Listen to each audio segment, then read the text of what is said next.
50 millones de dólares en sobornos. Los que los entregaron están presos o investigados.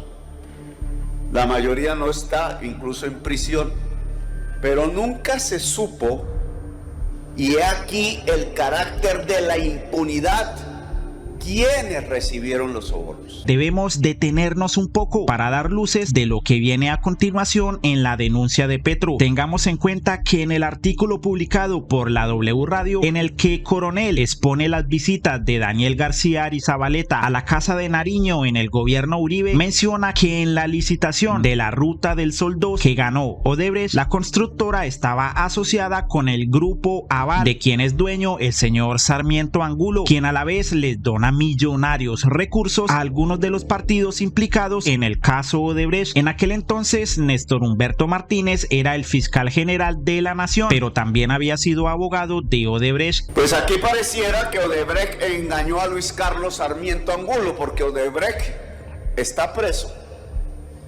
y Luis Carlos Sarmiento Angulo, su socio, no. ¿Cómo iba a estar preso Luis Carlos Sarmiento Angulo? Además, por su edad no debería estarlo. Pero ¿cómo iba a estarlo preso si su propio abogado era el fiscal general de la nación, que fue nominado por el presidente Santos con el apoyo del expresidente Uribe para construir este manto de impunidad? Según Petro, estas fueron las estrategias que usaron para salir impunes. El fiscal Néstor Humberto Martínez fue el que garantizó que no se supiera en Colombia quiénes recibieron los 50 millones de dólares que entregó Odebrecht en el país. Que los recibieron dirigentes del Partido Liberal, que los recibieron dirigentes del Partido de la U, que los recibieron dirigentes del Partido Cambio Radical, y me temo que los mismos altos responsables ahora del desfalco del Ministerio de Telecomunicaciones por 70.000 millones de dólares. Ese es el costo de la impunidad. Lo hicieron una vez, lo vuelven a repetir, y en escala más grande, y así, hasta que depredan el Estado colombiano. Y es que, según las mismas palabras del presidente, la razón por la que no se juzga a estos personajes, al igual que en otros países, es porque la corrupción se ha tomado todas las ramas del poder. La pregunta es, ¿por qué si cae el presidente del Perú? ¿Por qué si cae el vicepresidente de Ecuador? ¿Por qué si cae el expresidente de Brasil? ¿Por qué si cae el presidente de Panamá? No cae la mafia colombiana.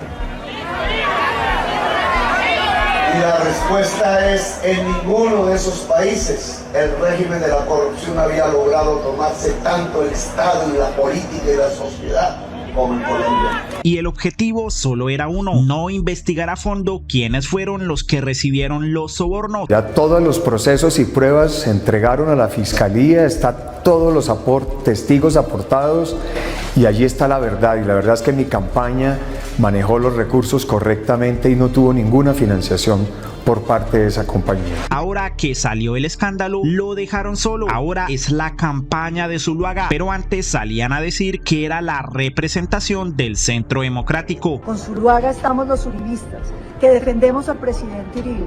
Con Zuluaga estamos todos los del Centro Democrático. En fin, mientras Semana publicaba los audios como exclusivo, en realidad ya el presidente Petro sabía a través de sus propias investigaciones que esto había sucedido, pero nadie le hizo caso. Y no solo eso, Semana quiso aparentar que publicaba la noticia en exclusivo, titular que promovió la primera semana de julio, pero mucho antes, desde 2022 e incluso el 18 de mayo, este canal ya había publicado el documento de la fiscalía compartido por Caracol Radio, en el que se demostraba que Daniel García Arizabaleta sería testigo en contra de Oscar Iván Zuluaga en el caso de Odebrecht. Fue Daniel García quien entregó las pruebas a la fiscalía, que luego mágicamente Semana publicó. Ya el proceso existía contra Zuluaga, así que lo de exclusivo no lo es tanto, pero sí les dio tiempo para tratar de limpiar la imagen de los demás miembros del Centro Democrático. El senador Gustavo Bolívar se refirió al caso y le dejó estas fuertes pullas a Uribe, Duque Duque y el Centro Democrático. Numeral: no nos deja avanzar la corrupción. La renuncia de Zuluaga al Centro Democrático no borra la verdad, y los 6.5 millones de dólares de soborno al viceministro de Uribe y el pago de los 1.6 millones de dólares a Zuluaga mientras Duque iba al baño, y las reuniones del hijo de Uribe con Odebrecht en Panamá, y las visitas de Odebrecht a Palacio, y la adjudicación de la ruta del Sol 2 a Odebrecht, y los pagos de Odebrecht a Arizabaleta, y los pagos de Odebrecht a Arias, y las coimas denunciadas a Néstor Humberto Martínez por Pisano, y la muerte de Pisano. Esa mancha no se les quitará nunca. No crean tonta a la gente, al menos a nuestra gente. Para eso hacen la política,